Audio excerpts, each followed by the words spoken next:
Hello student, digit दोस्त में आप सभी का स्वागत है। तो आज हम एक बेहतरीन कॉन्सेप्ट को सीखने जा रहे हैं जो है 0 और 1 का एलसीएम एंड एचसीएफ कैसे फाइंड करेंगे। बहुत सारे बच्चों को लेके डाउट होगा इसके अंदर कि सर एलसीएम और एचसीएफ क्या इसके 0 होंगे या 1 होंगे या फिर इनफाइनाइट होंगे। ठीक है, तो सबसे पहले ये क्वेश्चन एक ऐसा क्वेश्चन है कि कॉन्सेप्ट चेक करके चला जाएगा आपका। ठीक है, तो सबसे पहले हम देखते हैं कि इसका एलसीएम क्या होता है बेसिकली और एचसीएफ बेसिकली क्या होता है। ठीक है, हम बात करेंगे। तो एलसीएम को क्या बोलते हैं? Least common multiple.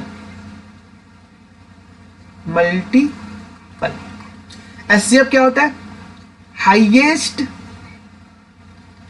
Common factor. इसमें सबसे छोटा देखा जाता है। सबसे छोटा का मतलब सोचते हैं कि सबसे छोटी वैल्यू होती क्या? नहीं, उस मल्टीपल में हम चेक करेंगे सबसे कॉमन सबसे छोटा कौन सा है। ठीक है, और हाईएस्ट कॉमन फैक्टर हम उसमें हाईएस्ट के बारे में बात करते हैं। छोटा सा कॉन्सेप्ट है, जैसे अगर हम मान जाओ 9 और 6 लेता हूँ, 2 नंबर लेता हूँ। ठीक है, इस 9 और 6 का मैं सबसे पहले एलसीएम के बारे में बात करता हूँ। ठीक है, क्या बात करता हूँ? एलसीएम। ठीक है, यहाँ पास एलसीएम निकालता हूँ। तो चलो 9 को कैसे लिख सकते हैं बताओ? 9 को हम लिख सकते हैं 1 × 3 × 3। 6 को कैसे लिखते हैं स्टूडेंट? 6 को लिखते हो 1 × 2 × 3 लिखते हो ना। तो बताओ इसका एलसीएम कैसे निकलता है? अगर हम इसके एलसीएम के बारे में बात करें तो एलसीएम निकलेगा। देखो ये एक कॉमन दिख रहा है, कॉमन फैक्टर। देखो एक ये कॉमन दिख रहा है और कोई दिख रहा है कॉमन? नहीं, तो लिखो 1।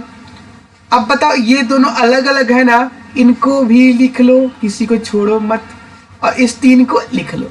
ठीक है, तो देखो ये जो वैल्यू निकला, क्या निकला? 3 दूनी 3 3 9 दूनी 18, 18 निकला। अब पता आपको 18 क्या है? 18 वो लिस्ट कॉमन वैल्यू नंबर है जो इस 9 जिसको ये 9 भी डिवाइड करेगा और ये 6 भी डिवाइड करेगा, ऐसा नंबर है। इसका मतलब एलसीएम का सीधा सीधा कॉन्सेप्ट ये निकल के आ जाता है कि भैया 18 एक ऐसा नंबर है जिनको 9 भी डिवाइड कर रहा है और 18 एक ऐसा नंबर है जिनको 6 भी डिवाइड कर रहा है। समझ में बात है? मतलब ये डिवाइड कर रहे हैं ना, क्लियर है कि नहीं क्लियर? इतनी बातें एलसीएम के बारे में बात कर रहा हूँ, कर रहे हैं ना, यही होती है। अच्छा, लीस्ट क्यों बोला? क्योंकि 18 से बड़ा नंबर भी तो हो सकता है जिसको 9 डिवाइड करता हो, जैसे 18 36 36 9 डिवाइड करता है। ठीक है, और भी नंबर है 9 डिवाइड करता है, लेकिन उन सबसे छोटी वैल्यू क्या है? 18 है, इसलिए हम इसको लीस्ट बोलते हैं ना। ठीक है, आगे बढ़ते हैं। अब एक और बेहतरीन बात समझो, हमारे पास ये नंबर क्या है? 0 और 1। तो एक बात करो, 0 और 1 का कोई एक एलसीएम निकालो, कोई भी नंबर एज्यूम करो। चलो मैं कोई भी नंबर एज्यूम करता हूं, मान जाओ ये एलसीएम है, ये डब्बा इसका एलसीएम है, हमें नहीं पता। जैसे इसका एलसीएम 18 था ना, तो इसका एलसीएम, इन दोनों का एलसीएम में डब्बा ले लिया, ये डब्बा ले लिया। ये किसका एलसीएम है? 0 और 1 का एलसीएम। अब भैया इसको ये जैसे इसमें ये 9 डिवाइड कर रहा है, तो इसको भी कौन डिवाइड करना चाहिए?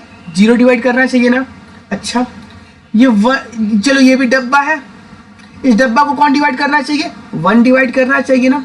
करना चाहिए नहीं करना चाहिए? चलो एक तरीके से मान लिया कि ये हो सकता है, ये पॉसिबल है। भैया कोई भी वैल्यू तुम यहां लो, कोई भी वैल्यू लो, उसको 0 को डिवाइड कर पाएगा? नहीं। 0 1 जा 0, 0 2 जा 0, 0 3 जा 0, 0 5 जा 0, 0 1 करोड़ जा 0, मतलब डिफाइन ही नहीं है, इनफाइनाइट। तो यहां से वैल्यू क्या निकल के आती है? इनफाइनाइट। इसलिए इन दोनों का एलसीएम क्या हो जाएगा हमारे पास? एलसीएम क्या हो जाएगा? इनफाइनाइट हो जाएगा। क्लियर हुई बात है? इस तरीके से हम इस क्वेश्चन को सॉल्व करते हैं स्टूडेंट। क्लियर? अब सुनो, एलसीएम तो निकल गया हमारे पास, एलसीएम समझ में आ गया ना। इसका एलसीएम क्या होगा हमारे पास? इनफाइनाइट होगा। तो मैं एलसीएम वाले पोर्शन को हटा देता हूं। मेरे हिसाब से एलसीएम समझ गए होगे तुम लोग। ठीक है, एलसीएम समझ गए। तो एलसीएम क्या निकला स्टूडेंट? इसका एलसीएम ऑफ 0 और 1 का क्या निकला? इनफाइनाइट। अब बात करते हैं एचसीएफ। एचसीएफ का कॉन्सेप्ट क्या होता है मुझे एक लाइन में बताओ। एचसीएफ का कॉन्सेप्ट ये होता है कि भैया चलो मैं 9 को लिखता हूं, 9 क्या लिख सकते हैं 1 इंटू 3 इंटू 3।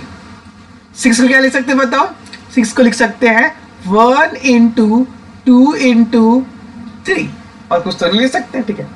एचसीएफ क्या होगा इसका, एचसीएफ ये होगा ना 1 जो कॉमन दिखे बस, ऐसी वैल्यू एचसीएफ होती है। मतलब यह 1 एंड 3, बाकी से किसी को फर्क नहीं पड़ता, हमें बस कॉमन वैल्यू चाहिए। तो एचसीएफ क्या निकल के आएगा 3, निकला ना 3। तो 3 एक ऐसा नंबर है स्टूडेंट जो इन दोनों को डिवाइड कर देगा। जैसे 9 और 6 है तो 9 और 6 को 3 डिवाइड कर सकता है। तो ऐसा ये हाईएस्ट वैल्यू है जो इन दोनों को डिवाइड कर देगा। इससे बड़ा कोई वैल्यू तुम्हें नहीं मिलेगा। देख लो 3 से बड़ा कोई वैल्यू है जो इन दोनों को डिवाइड कर दे, नहीं, इसलिए बोलते हैं इसको हाईएस्ट नंबर। ठीक है, तो 3 क्या है, सबसे हाईएस्ट नंबर है जो 9 और 6 को डिवाइड कर देगा। क्लियर, इतनी बातें क्लियर है। इसी में हम 0 और 1 को अप्लाई करके देखते हैं। तो भैया मान जाओ इसका एचसीएफ क्या है, मैं इन दोनों में से कोई एक वैल्यू उठा लेता हूं। ठीक है, इन दोनों में से कौन सा वैल्यू उठाऊं बताओ, 0 उठाओ, ठीक है, या फिर 1 उठाओ। ठीक है, तो हम पहले बात करते हैं, कहां बता दो इसको, यहीं बता देता हूं, यहीं बताता हूं। अब ध्यान से, एचसीएफ क्या कॉन्सेप्ट है। मान जाओ मैं 0 लिया यहां पास और यहां 1 लिया, इन दोनों को डिवाइड कौन कर सकता है, कौन कौन सा नंबर, सच बता रहा हूं, कौन कौन सा नंबर कर सकता है। मान जाओ 0 को तो कोई भी डिवाइड कर सकता है, ब्रह्मांड का कोई भी नंबर इसको डिवाइड कर देगा, ब्रह्मांड का सारा नंबर इसको डिवाइड कर देगा।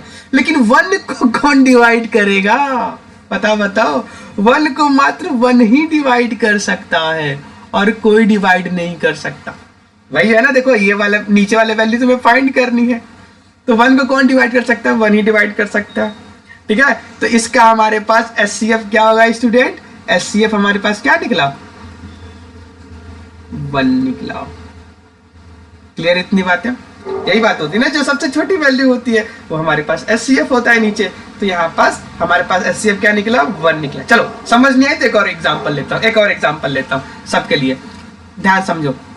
ठीक है, चलो मैं इसके जगह पे मैं ले लेता हूं कोई नंबर ले लेता हूं स्टूडेंट, मैं 0 और 50 ले लेता हूं, 0 एंड 50 50। Find HCF. तो सुनो 0 और 50 को डिवाइड कौन कर सकता है, 0 है 50 है, बताओ ऐसा हाईएस्ट वैल्यू जो इन दोनों को डिवाइड करते हैं। तो इसको तो कोई भी डिवाइड कर सकता है नंबर, 1 भी कर सकता है, 2 भी कर सकता है, 3 भी कर सकता है, 4 भी कर सकता है, 50 भी कर सकता है और 0 को 100 भी कर सकता है। ठीक है, अच्छा 50 को कौन डिवाइड कर सकता है बताओ, कौन कर सकता है, बोलोगे सर 5 भी कर सकता है, 10 भी कर सकता है और 25 भी कर सकता है और 50 भी कर सकता है। 50 के ऊपर कोई वैल्यूज को डिवाइड कर सकता है स्टूडेंट, मेरे को बताओ 50 के ऊपर कोई वैल्यूज को डिवाइड कर सकता है, नहीं कर सकता। इसका मतलब हमारे पास जो एचसीएफ निकलता है वो 50 होगा। यही तो होता है ना एचसीएफ का कॉन्सेप्ट, भाई ऐसा नंबर जो दोनों को डिवाइड कर दे, जो सबको डिवाइड कर दे, वो हमारे पास एचसीएफ होता है। तो इसलिए जब भी हम 0 के साथ कोई वैल्यू लेते हैं तो इसलिए उसकी बड़ी वैल्यू के एज्यूम कर लेते हैं कि यही इसका एचसीएफ होगा स्टूडेंट। मेरे हिसाब से कॉन्सेप्ट तुम्हें समझ में आई होगी। ठीक है, तो इसी तरीके से कॉन्सेप्ट सीखने के लिए हमारे चैनल को सब्सक्राइब कर लो स्टूडेंट। चलिए ठीक है, ओके, बाय बाय।